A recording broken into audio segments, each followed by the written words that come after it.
अस्सलाम वालेकुम dear students.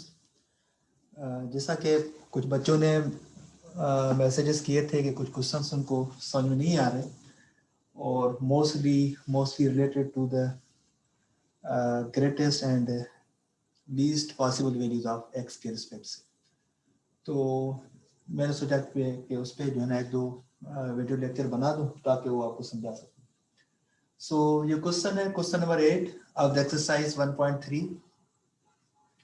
इसमें ये गिवन है कि the order of the universal set is 50 and the order of the set A, which is subset of universal set of course, which is 25.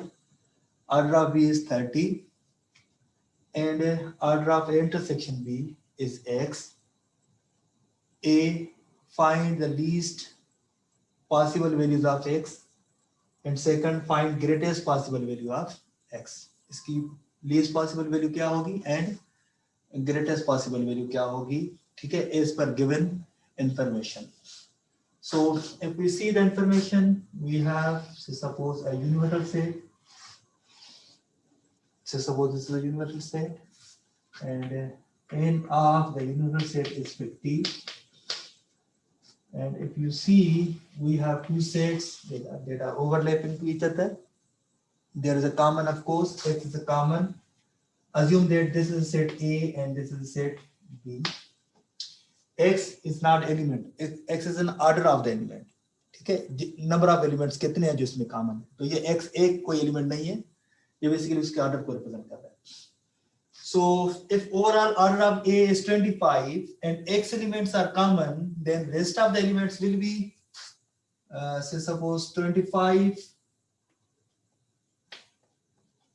minus x. Similarly, if the elements of the in set B are 30 and x elements are common in both A and B, then rest of the elements will be like 30 minus x. अच्छा, इसमें ये information नहीं है कि तमाम के तमाम elements A और B में ही हैं, मे भी बाहर भी हों. Say suppose there are y elements in the set, in the universal set.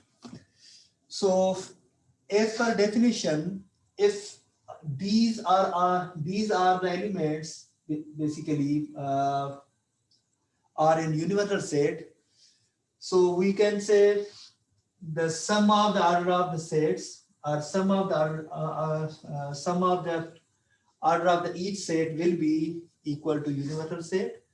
तो मैं कहूँ कि इसका मतलब ये है कि इसका सम, ठीक है, जो कि 25 माइनस एक्स है, मीन्स इनका यूनियन कर देता हूँ n of A union B, ठीक है, जो कि 25 माइनस एक्स प्लस, ठीक है, जो कॉमन एलिमेंट्स हैं minus n of intersection B, हमेशा ऐसे लिखते हैं, प्लस, ठीक है, 30 माइनस एक्स प्लस वाई, जो कि इक्वल होगा order of the universal set. तो ये वही है, अगर मैं लिखूं n of A union B minus say suppose उसी में से पहले आप यूनियन करना है, उसमें से फिर आपने n of A intersection B हम निकाल देते हैं, plus n of A union B whole complement, जो कि एन ऑफ यूनिवर्सल सेट. ये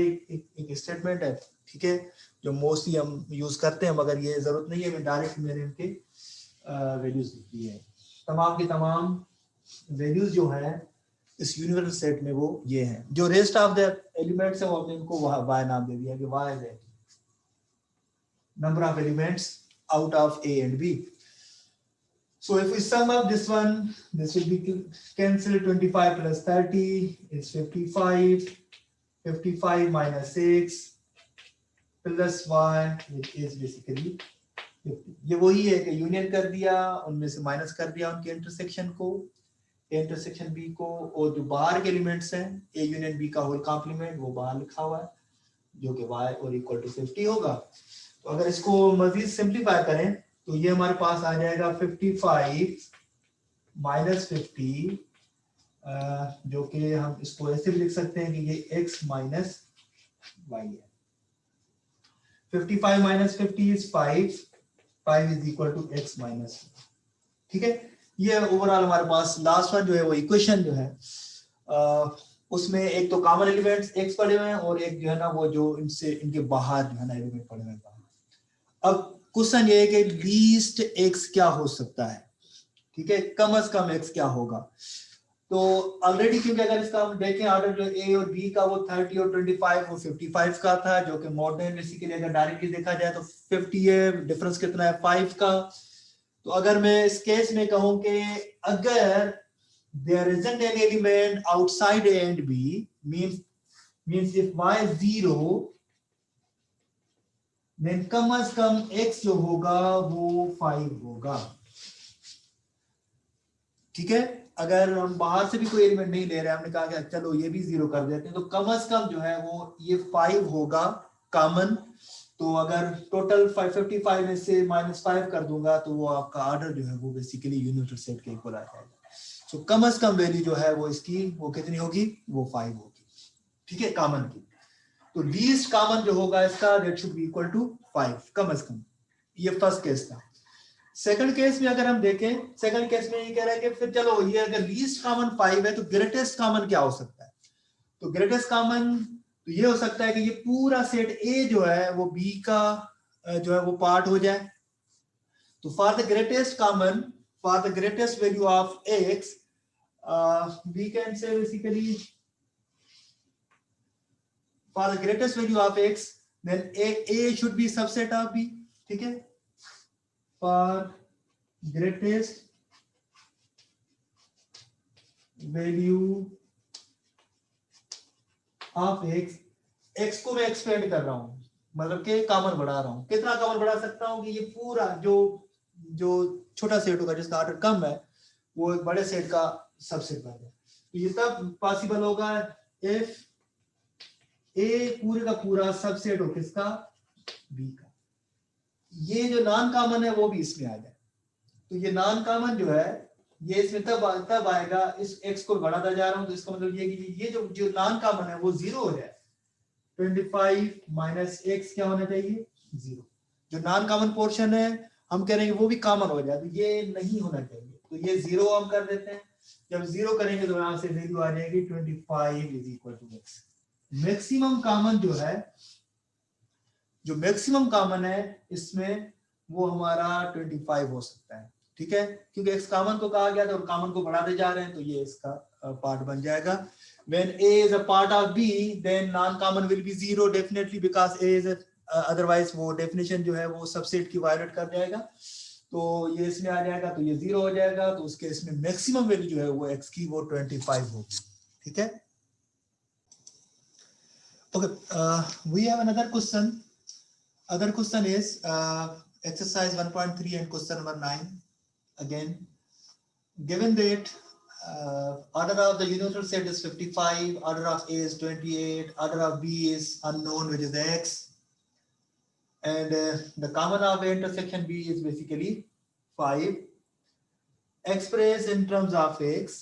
क्या एक्सप्रेस करना है, number 1 n of A union B in terms of x बताना है, n of A complement intersection B complement इसको भी हमें बताना है in terms of x. And our third one, find the greatest and smallest possible values of x, ठीक है। Third one जो हमें okay ji. so first of all let me to draw its Venn diagram. So suppose we have this Venn diagram and n of the universal set is 55 जो कि उसका order given है। ए set है, ए और B जो है basically these are overlapping. Order of A and B, the common element of A and B is given, which is 5. So because overall order pair of A is 28, 5 elements are common, the rest of elements will be 23. These are the portion is basically non-common elements of A and B. And again order of B is x, common elements are 5, then this will be basically x minus 5. overall order is basically x, and common elements are 5, then non-common will be x minus 5.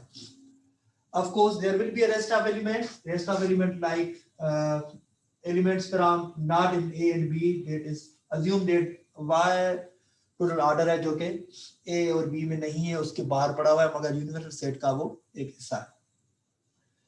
Okay, so first question जो है उसमें ये कहा गया कि express in terms of x, किसको express करना है हमें, ए यूनियन बी को. ठीक है, सो ए यूनियन बी, ए और बी की यूनियन जो है वो तुम्हारे पास ये तमाम के तमाम एलिमेंट्स हैं. ठीक है, जो कि जिनको हमें एक्सप्रेस करना है इन टर्म्स ऑफ एक्स में. Okay, so first we know that n of number 1, n of A union B is always, if they are overlapping, then will always equal to n of A plus n of B minus n of A intersection B. If they are distinct, then it will be equal to n of A plus n of B. If are overlapping, then we will subtract. Basically, it's a common element. So order of A is we have given, which is 28, plus order of B is given, which is x, minus n of intersection B is also given, which is 5. So if we subtract, 28 minus 5 will be 23, 23 plus x. So this is the first part of the question, n of A union B. Second, we have to express n of A complement intersection B complement. As you know very well, according to De Morgan's theorem, De Morgan's law, A complement intersection B complement is always equal to A union B whole complement. So it means number of elements of A complement intersection B complement is always equal to number of elements of A union B whole complement. तो अगर इस पे आप focus करें कि A B की union करें तो ये पूरा रीजन आ जाएगा, और उसका कॉम्प्लीमेंट करेंगे तो ये बाहर का जो शेडेड रीजन है जो कि Y जिसको नाम दिया हुआ है. So it means second part we can say n of A complement intersection B complement will be equal to the rest of the elements of A union B, जो कि हमने उसको नाम दिया हुआ है y का, कि वो y के इक्वल है. मगर क्वेश्चन ये था कि उसको हमें इन टर्म्स ऑफ x बताना है. चलो इन टर्म्स ऑफ x बताने के लिए सबसे पहले क्यों ना इन सब का सम अप करें, और इनका सम अप जो है वो बेसिकली इक्वल टू 55 होगा. तो अगर मैं इसको सम अप करूं, ये तो ऑलरेडी हमने सम अप किया हुआ है जो कि 23 प्लस x है, प्लस y कर दूं, ओवरऑल ये होगा 23 plus x plus y which is 55, then x plus y, or y will be equal to 55 minus 23 minus x, y will be equal to 32 minus 6. So now this is basically in terms of x. So can I say n of A complement intersection B complement is basically equal to 32 minus x. So this is the basically answer of second part of the question. Now come to the third part. So for the third part, we have to find greatest and smallest possible value of x. Overall अगर देखा जाए हमारे पास दो ही unknown variables हैं. एक जो है जो a और b के बाहर, a तो फिक्स हो गया जी, b जो है वो वेरिएबल है जिसका ऑर्डर x था. x कितना मैक्सिमम हो सकता है और कितना मिनिमम कम हो सकता है. तो इन दोनों का एक्सप्रेशन जो है उनका सम कर दिया था जो कि y is equal to 32 minus x था. कम से कम x कितना होगा, अगर मिनिमम x कर दें तो वो हमने यहाँ पर ये भी गिवन है कि x a और b के दरमियान ये कॉमन है 5. तो हम कह सकते हैं कि मिनिमम x जो होगा वो तो डेफिनेटली यहाँ पर होगा कि वो हमारे पास 5 आ जाएगा. मिनिमम x जो है वो तो यहाँ पर मिल रहा है. अगर x 5 आ जाए तो ये रेस्ट ऑफ द एलिमेंट्स खत्म हो जाएंगे 20 और ये मैक्सिमम हो जाएगा. सो मिनिमम जो है आर लीस्ट वैल्यू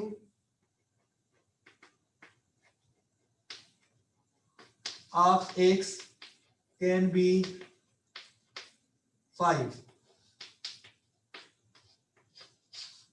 कम से कम 5 क्यों? क्योंकि ये हमें गिवन है, ये तो नहीं चेंज कर सकते, और खुद क्वेश्चन में गिवन है कि ए एंड बी का इंटरसेक्शन जो है, ए एंड बी का जो इंटरसेक्शन गिवन था वो 5 था, तो कम से कम 5 कॉमन तो है। तो इसका मतलब कि 5 ए में भी था, सॉरी ए में तो 28 एलिमेंट से, मगर बी में एटलीस्ट 5 एलिमेंट से जिसका कॉमन उसमें लिया हुआ है, तो कम से कम जो है कॉमन है वो कॉमन होगा 5।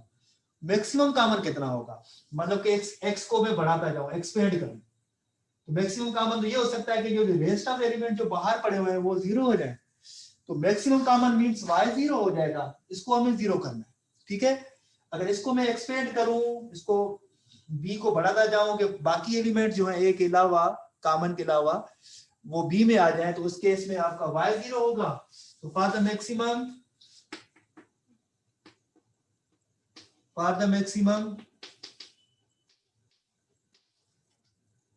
Value of x y should be 0।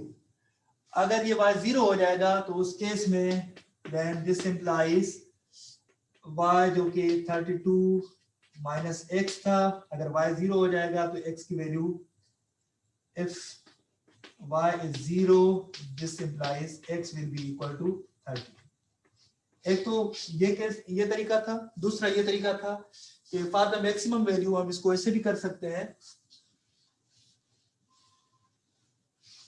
या समटाइम इसको हम ऐसे बता सकते हैं, for the maximum value of x for the maximum value of x, n of a union b must be equal to n of universal set, कि इनका union जो है वो यूनिवर्सल सेट के इक्वल आ जाए, तो उस केस में समझे कि आप इसको नेग्लेक्ट कर रहे हो, इसको आप काउंट नहीं कर रहे, तो उस केस में भी आपका, क्योंकि वो ऑलरेडी 32 जिसका हमने यूनियन लिया था, यूनियन जो था वो 23 प्लस x था, ठीक है। और अगर इक्वल टू आप इसको करेंगे 55 के इक्वल एस, इसका यूनियन क्या था 23 प्लस x, क्योंकि ये 55 है तो यहाँ से भी आपकी x की वैल्यू आ जाएगी, जो कि 5 minus 3 is basically 2 and 5 minus 2 is basically 3, so this will be again 32। तो ये इसका दूसरा भी ऐसा था, आप इसको इसे सॉल्व कर सकते हो, ठीक है, बोथ आर पॉसिबल।